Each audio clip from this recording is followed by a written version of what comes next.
So here we are with this great Blackhawk Titan caravan. This lovely couple rang me up 2 days ago. They've travelled across the Gibb River track with this big girl. It's got an air suspension in it, but this is the second attempt at getting shock absorbers to fit on this vehicle that aren't going to throw it in. But what's happened on closer inspection, you can see the shock absorbers just bolt broken off. Now what's happened clearly, it's no good just fitting another set of shock absorbers and setting them on a way.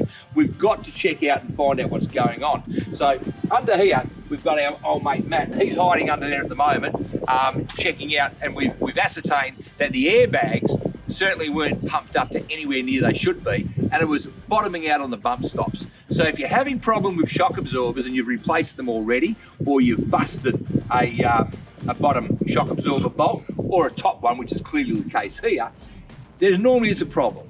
You've got to get someone to investigate it, take some measurements on the extended and collapsed lengths, and then get the correct shock absorbers to do the job. On this one here, we're fitting the big Petters foam cell shock absorbers. Now the price on those, yes, they are around $300 each. They're not $100 El Cheapo, but a waste of time fitting cheap shock absorbers. On this van here, it's probably $80,000, $90,000 worth. So the customer wants it fixed, and we will send him back to Queensland with a great Petters suspension from Dapco.